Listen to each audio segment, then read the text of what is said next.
वीतराग विज्ञानता, शिव स्वरूप शिवकार, नमः त्रियोग संहार के। वीतराग विज्ञान अर्थात विकार रहित ज्ञान स्वभाव सारभूत है। वो मंगल स्वरूप है और मंगलकारी है। मैं उसे मन वचन काय इन तीनों योगों को वश में करके नमस्कार करता हूं। छह परम मांगलिक ग्रंथ है, पंडित दौलत राम जी द्वारा लिखा गया है। 6 इसमें ढाल हैं। 5वीं ढाल का स्वाध्याय छंद नंबर 8 हो चुके थे। आज 9वां छंद आश्रव भावना।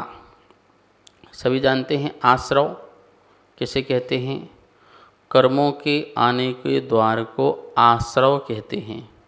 ये आश्रव 2 प्रकार का होता है, एक द्रव्य आश्रव और एक भाव आश्रव। जब आत्मा राग द्वेष आदि भाव करती है तो यह इसका भाव आश्रव माना जाता है। आत्मा के विकारी परिणामों का होना ये भाव आश्रव है और उसके निमित्त से द्रव्य कर्मों का आत्मा के साथ आना, आत्मा के पास आना, यह द्रव्य आश्रव कहलाता है। तो 2 प्रकार का आश्रव आप जानना, ठीक है ना।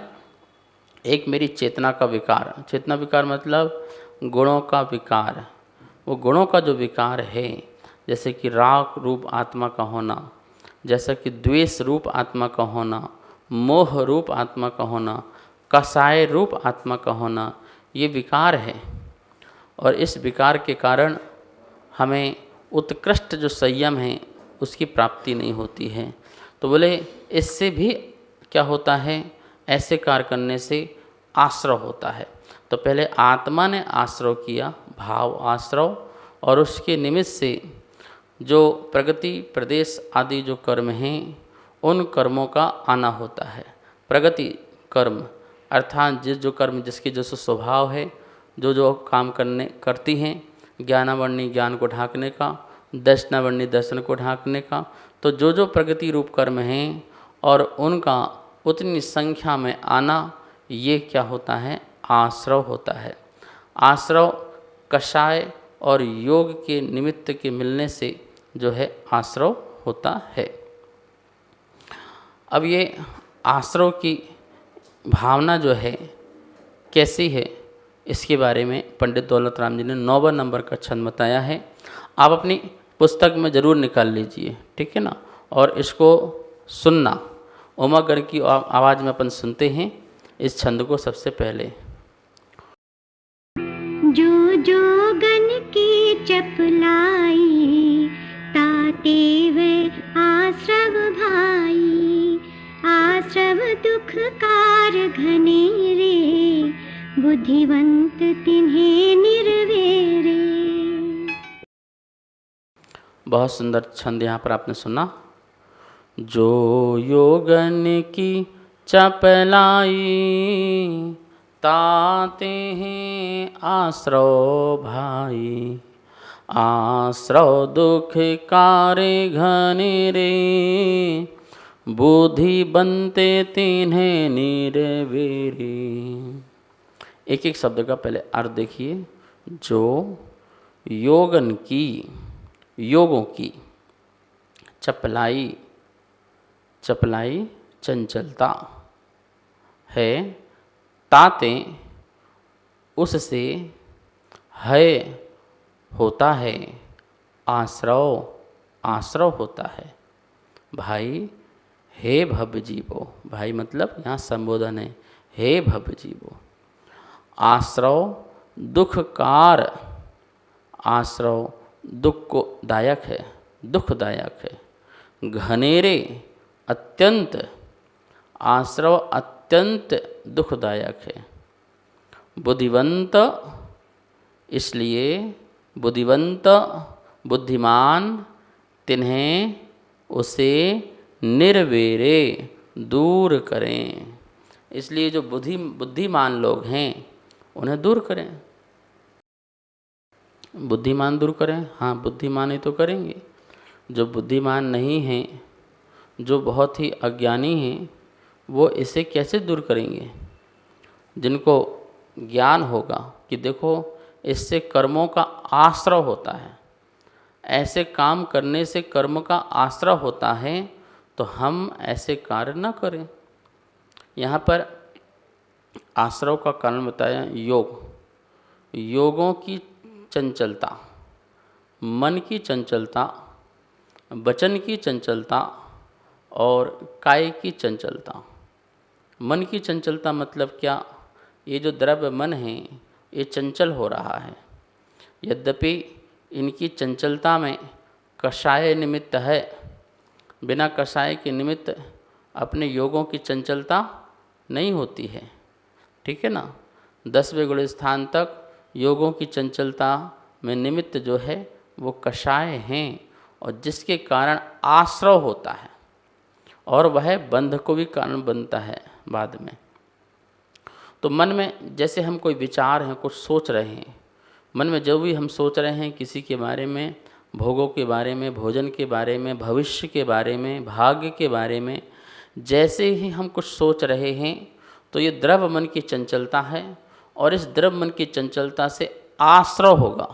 क्या होगा? आश्रय होगा। और इसी प्रकार से वचन जो हम बोल रहे हैं, जैसे हम आपको समझा रहे हैं, तो इससे हमारी वचन श्रृंखला की चंचलता है। वो बात अलग है, चंचलता भी कई प्रकार की होती हैं, एक शुभ रूप और एक अशुभ रूप। तो जो शुभ रूप चंचलता होगी तो शुभ कर्मों का आश्रय होगा, अशुभ रूप चंचलता होगी तो फिर वो अशुभ रूप कर्म का आश्रय होता है। तो हम आपको समझा रहे हैं, भगवान की वाणी को समझा रहे हैं, तो ये हमारी शुभ रूप चंचलता है, और इस शुभ रूप चंचलता से मेरे पास ये आश्रय इस समय आ रहे होंगे तो वो नियम से शुभ वाले आश्रय आएंगे। और यदि आप जो है इन्हीं वचनों का दुरुपयोग करो तो दुरुपयोग करने से अशुभ रूप कर्म का आश्रय हुआ करता है। ऐसे मन से लगा लेना। यदि मन से यदि आप प्रभु को देख रहे हैं, प्रभु का चिंतन कर रहे हैं, मन में ही ध्यान कर रहे हैं, मन में ही जाप कर रहे हैं, मन से ही संवेद शिखर जा रहे हैं, मन से ही यात्रा कर रहे हैं, तो मन संबंधी जो भी आपका विकल्प है शुभ रूप, तो उससे शुभ आश्रय होगा। और मन में यदि अशुभ विचार आ रहे हैं, दूसरे का नुकसान पहुंचाने के लिए, हिंसा का, झूठ का, मायाचारी लोभ का, ऐसा कोई विचार आ रहा होगा, तो नियम से उस समय जो आश्रय हो रहा होगा वह अशुभ मन संबंधी आश्रय हो रहा होगा। तो वचन भी हो गया शुभ अशुभ, और फिर काय, काय से भी शुभ आश्रय और अशुभ आश्रय होता है। काय की चंचलता, जैसे अपन मंदिर जा रहे हैं, परिक्रमा लगा रहे हैं, ये 3 बार आवर्त कर रहे हैं, नमस्कार कर रहे हैं, उंगलियां चला रहे हैं, ठीक है ना, जिह्वा से कुछ स्तोत्र स्तुति बोल रहे हैं, मंत्र बोल रहे हैं, तो उसमें हमारा जो अवलंबन है, इस काय का जो अवलंबन है उसमें देव शास्त्र गुरु हैं। तो उसके सहारे से जो भी हम काय की प्रवृत्ति कर रहे हैं तो आश्रय तो हो रहा है, लेकिन उस काय संबंधी जो का आश्रय है वो शुभ आश्रय है, क्योंकि हमारी जो प्रवृत्ति है वो अशुभ नहीं है। क्या है वो प्रवृत्ति? हमारी शुभ रूप प्रवृत्ति है, पुण्य रूप प्रवृत्ति है, मांगलिक प्रवृत्ति है, जिसके कारण आश्रय शुभ होता है। और इसी से मैं प्रवृत्ति जो है अशुभ करूं, किसी को मारूं, किसी झगड़े में इसका उपयोग करूं, ठीक है ना, खाना बनाने में, कमाने में, और भी बहुत सारी चीज़ें हैं जो शुभ कार्य नहीं हैं और उससे बिल्कुल हट कर के है। संसार संबंधी जितनी भी प्रवृत्ति मेरी इससे हो रही हो, संसार संबंधी मतलब शुभ कार्यों को छोड़ करके, दान दया उपकार आदि को छोड़ करके, इस शरीर के माध्यम से, चाहे हाथों के माध्यम से, चाहे पैरों के माध्यम से, चाहे कोई भी सी इंद्रियों के माध्यम से भी मेरी प्रवृत्ति चल रही होगी, तो वो मेरी कैसी चेष्टा होगी? वो अशुभ चेष्टा होगी। तो शुभ चेष्टा से शुभ आश्रव और अशुभ चेष्टा से अशुभ आश्रव होता है। तो जो पंडित जी ने यहाँ पर कहा, जो योगन की चपलाई ताते हैं आश्रव भाई, जो योग की चंचलता है, चपलता है, उसी से ही आश्रव होता है। काय वांग मनः कर्म योग आश्रव। आप सूत्र पढ़िए तत्वार सूत्र का 6वां अध्याय का पहला ही सूत्र है और वहीं आगे कहा है सह आश्रवहा, वही आश्रव है, उसे आश्रव कहते हैं। काय वांग मन मनोकर्म योग। काय वांग मन, काया वचन और मन, इनके योगों की प्रवृत्ति से आश्रव होता है। और वो आश्रव 2 प्रकार का होता है, पुण्यस्य और पापस्य आश्रव। पुण्य का आश्रव और पाप का आश्रव, 2 प्रकार का आश्रव होता है। आत्मा के भाव जो हैं, शुभ भाव और अशुभ भाव। शुभ भाव से आत्मा को शुभ कर्म का आश्रय होता है, अशुभ भाव से आत्मा को अशुभ कर्म का आश्रय होता है। ये सारी की सारी बातें जो हैं तत्वार्थ सूत्र में बहुत सुंदर तरीके से आई हुई हैं। मैं तो ये कहना चाहता हूँ कि किसी व्यक्ति को यदि पापों से बचना हो तो उसे तत्वार्थ सूत्र का 6वां अध्याय और 7वां अध्याय अवश्य पढ़ना चाहिए, और एक बार नहीं अनेकों बार पढ़ना चाहिए। अनेकों की टीकाएँ पढ़िए, अनेक विद्वानों के प्रवचन सुनिए, मुनिराजों के आचार्यों के प्रवचन सुनिए तत्वार्थ सूत्र पर 6वां और 7वां अध्याय को बार बार सुनिए। जीवन में परिवर्तन आ जाएगा। हम कैसे भाव करते हैं तो कौन से कर्म का आश्रय होता है, ज्ञानावर्णी कर्म का आश्रय कैसे होता है, दर्शनावर्णी कर्म का आश्रय कैसे होता है। तो महानुभाव 8 कर्मों का आश्रय मेरी कैसी योगों की चंचलता होती है जिससे होता है, तो ये जानना बहुत ज़रूरी है ना। बिन जाने दोष गुणन को कैसे तजिए गहिए। यदि हम नहीं जानेंगे तो कैसे दोषों को तजिए छोड़ेंगे और कैसे गुणों को ग्रहण करेंगे, नहीं हो सकता है।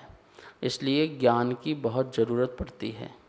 सच्चे ज्ञान की प्राप्ति होती है तो जिससे हम हिताहित के बारे में जान सकते हैं, 100 पर भेद ज्ञान कर सकते हैं। ठीक है, तो आश्रव है भाई। भाई मतलब भव जीवो, मतलब कि यदि आपस में आप लोग किसी को भाई बोलते हो तो भाई साहब, तो ये संबोधन जैसा हो गया। हे भव जीव, आप क्या कर रहे हो, आपको क्या करना है, ऐसा हम लौकिक जीवन में संबोधन आदि करते हैं। चलिए, अब यहाँ पर ये तो बता दिया कि आश्रव कैसे होता है, लेकिन क्या आश्रव हमें दुख देते हैं? दुख देते हैं ना। आश्रव दुख कारे घनेरे, बुद्धिवंत तिन्हें निरवे।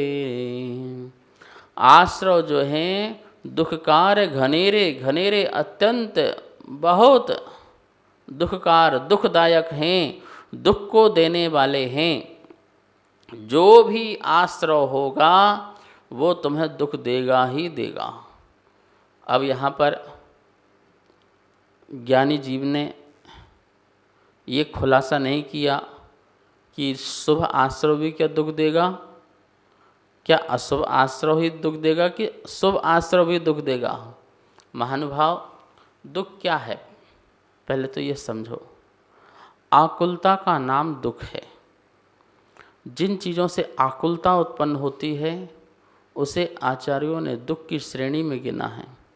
सिद्धों में आकुलता नहीं है, निराकुलता है, इसलिए परम सुख है वहाँ पे। और संसारी जीव में आकुलता है, तो जब तक आकुलता रहेगी वो दुख कहलाएगा। तो दुख आकुलता है, और आकुलता शुभ की भी हो और अशुभ की हो, दोनों ही दुखदायी हैं। जिस समय तुमको आकुलता उत्पन्न होती है शुभ की, वो भी आकुलता है, और जिस समय तुम अशुभ की होती है वो भी आकुलता है। आकुलता तो है, आकुलता है। यदि आकुलता की दृष्टि से देखते हैं तो दोनों ही दुखदायक हैं। सुनो भैया, धर्म की क्रिया करने में आकुलता होती है और अधर्म की क्रिया करने में भी आकुलता होती है। अंतर इतना है, अधर्म की क्रिया में संक्लेश परिणाम होते हैं और धर्म की क्रिया करने में विशुद्ध परिणाम होते हैं। उसको विशुद्धि कहा गया है, शास्त्रों में, आगम में, अध्यात्म में उसे विशुद्धि कही गई है कि विशुद्धि अंश।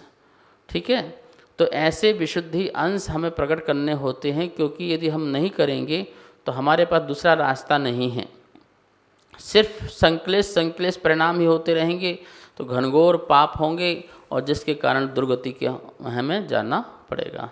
इसलिए वह श्रेष्ठ है आकुलता जो धर्म ध्यान वाली, जो हमें परंपरा से मोक्ष दिलाए, जो परंपरा से हमारे कर्मों की निजरा करके हमें परम सुखी कराए, ऐसी आकुलता श्रेष्ठ है। मेरे ख्याल से यहाँ पर पंडित जी ने आश्रव दुखकार घनेरे की जो बात कही गई है वो अशुभ आश्रव की बात की गई है। हिंसा, झूठ, चोरी, कुशील, परिग्रह, ये 5 पाप हैं। इन 5 पाप संबंधी जो मन में, वचन में और काय में चेष्टा पाई जाती है, प्रवृत्ति पाई जाती है, उससे होने वाला जो आश्रव है दुखदायक कैसा है? दुख को उत्पन्न करने वाला है, दुख को पैदा करने वाला है। इसलिए ऐसे पाप संबंधी, भोग विलास संबंधी जो विचार हैं, जो वचन हैं और जो चेष्टा है काय की, उसे हमें छोड़ना चाहिए। उस चंचलता को छोड़ना चाहिए और तत्संबंधी भावों को भी छोड़ना चाहिए। चंचलता योगों की तभी छूटेगी जब भावों में भी चंचलता ना हो। यदि भावों में चंचलता रहेगी तो फिर शरीर में, मन में, वचन में, काय में रहेगी चंचलता। इसलिए हमें सबसे पहले भावों को, मतलब भाव आश्रव रोकना पहले जरूरी है। द्रव्य आश्रव कब रुकेगा? जब आप भाव आश्रव रोकें, क्योंकि भाव आश्रव के माध्यम से द्रव्य आश्रव होता है और उसी में और भाव लगते हैं तो फिर वो बंध को प्राप्त हो जाते हैं। ऐसा हमारा अनादि से संसार चला आ रहा है। इस संसार का हमें अपना अभाव करना है, अपने इस संसार का अभाव करना है और आत्मा को शुद्ध करना है। आश्रव भाव को समझ करके निराश्रव भाव का भाव हमें रखना है। समय हो गया है, आइए माँ जिनवाणी की स्तुति करते हैं। वाणी के ज्ञान ते सूझे लोकालोक, सो वाणी मस्तक नमो, सदा देत हूँ धोख, सदा देत हूँ धोख। इस कार्यक्रम के पुण्यार्जक थे श्री खंडेलवाल दिगंबर जैन मंदिर, राजा बाजार, कनॉट प्लेस, नई दिल्ली, एवं श्री खंडेलवाल दिगंबर जैन मंदिर, वैदवाड़ा, दिल्ली के अंतर्गत खंडेलवाल दिगंबर जैन पंचायत, दिल्ली। जिनेन्द्र जैन नरपतिया अध्यक्ष, धीरज जैन कासलीवाल महामंत्री, विजय लोहाड़िया विक्की उपाध्यक्ष, गौरव पाटोदी मंत्री, विनोद पांड्या कोषाध्यक्ष।